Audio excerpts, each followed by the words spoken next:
Mr. Parshuraman, our chief guest for today's AIMUN conference, Madam Amity Chavan, other distinguished guests on the dais and off the dais.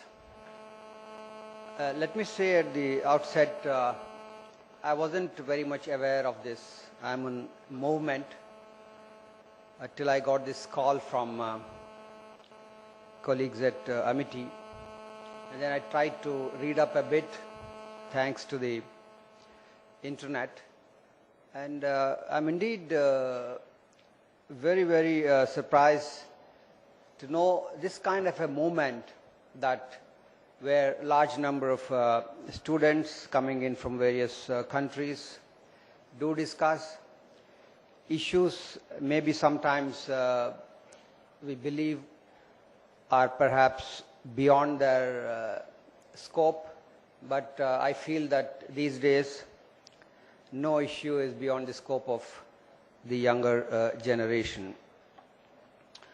I was till recently with the Department of Science and Technology, and I've just started advising a unique partnership which is very unique in the country, in the sense that either things get done in a country through the government, or many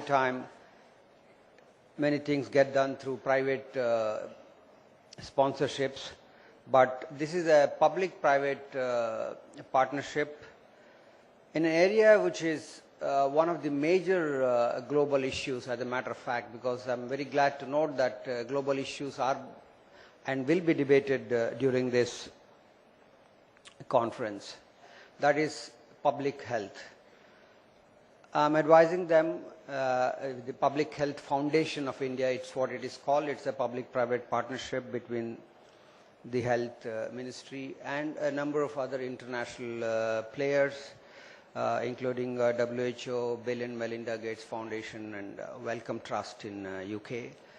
And I'm sure you understand what public health means. There are issues of public health. There is a huge burden of chronic diseases, particularly, of course, in a country like India.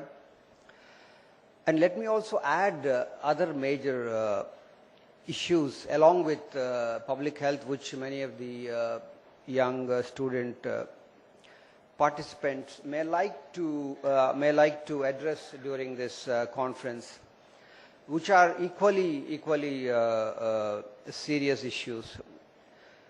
It being climate change, that's one of the major concerns at this point of time. The whole world is debating how climate change is going to affect. And if I were to really integrate both these issues, climate change has enormous connection with public health. I mean, as climate keeps changing, we get into all kinds of diseases. I'm sure you must have noticed over the last couple of months, particularly in Delhi, we went through a huge issue of viral fever without knowing whether it is viral or whether it is chikungunya, whether it is dengue, whether it is H1N1.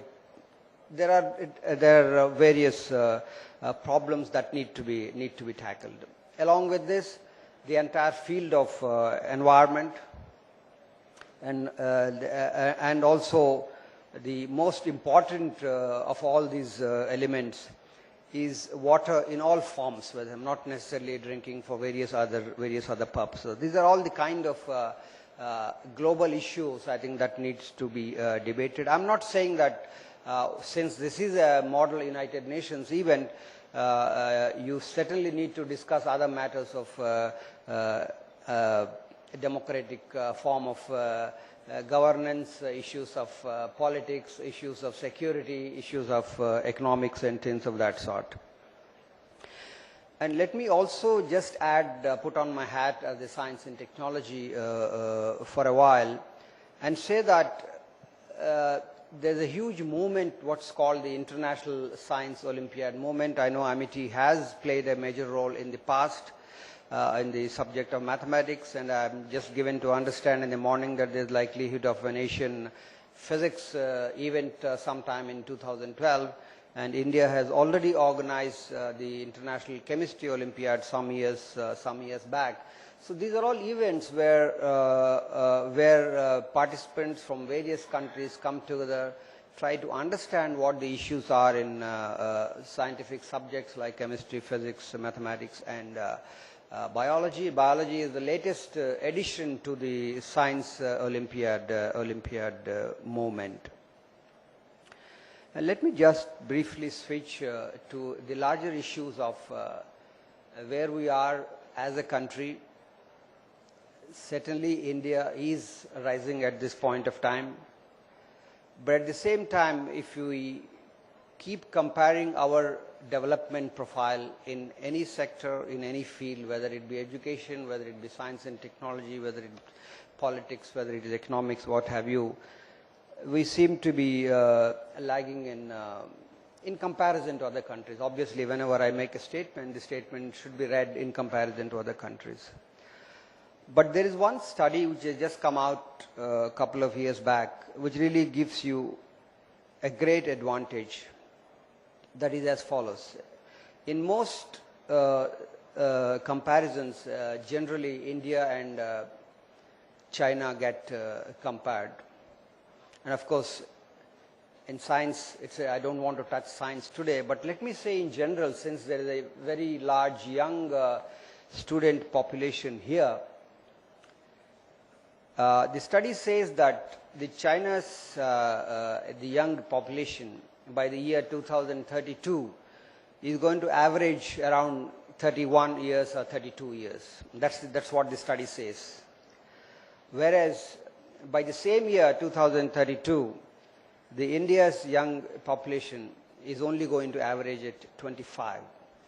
So there is likely to be an advantage of, say, about 6 to 7 years in terms of the huge student population. I think that's an advantage we should address, and we should drive at in our entire developmental profile. And as you may have noticed in the recent visits, I think India's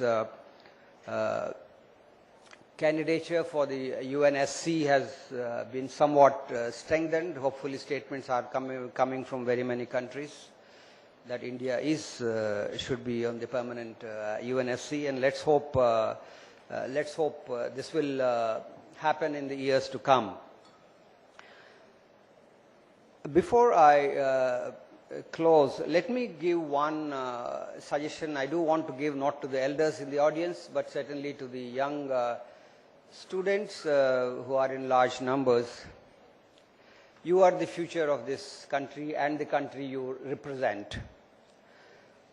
But there is also a danger and a worry which has been, particularly at my age, I find that many of the youngsters these days get saturated or get burnt very fast. These days there are youngsters you reach by the age of, say, 40 or so. They feel that they have already achieved so much in terms of wealth, family, what have you, any parameter that you have. They feel that they want to do, what else do we do?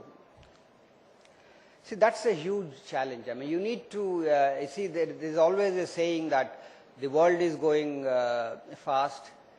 Modern technologies are taking you far away.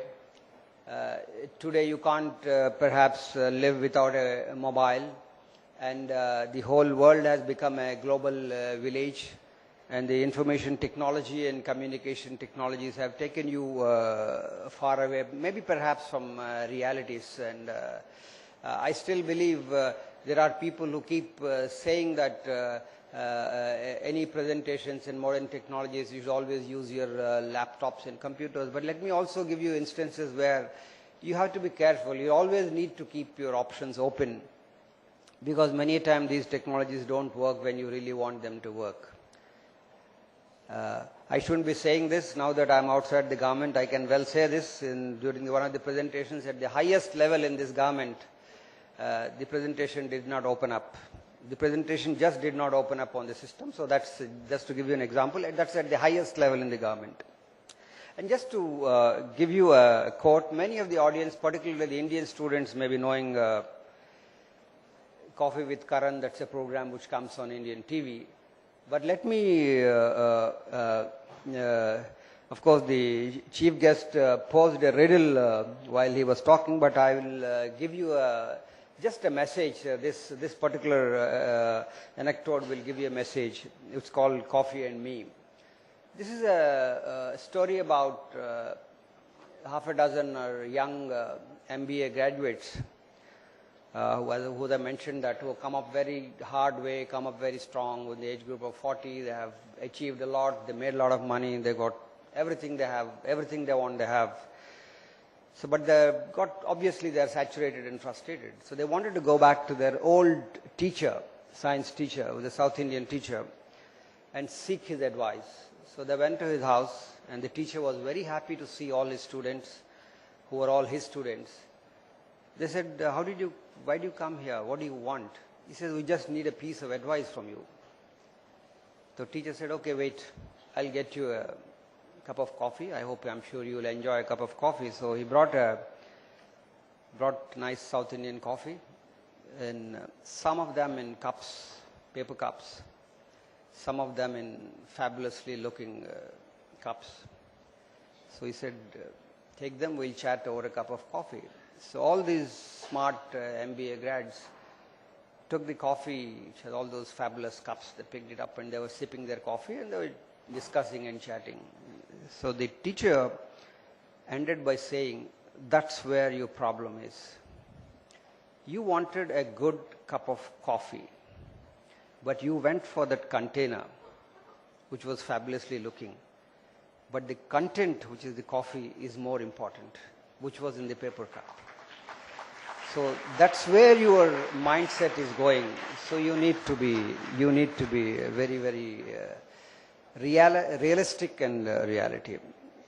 And let me end by thanking UNESCO to become a partner in this important event. UNESCO has played a major role in the Indian context in all the three subjects that it is concerned with: education, science, and culture. And of course, with the Department of Science and Technology, we have had very close dealings both on science and education, not on the cultural aspects.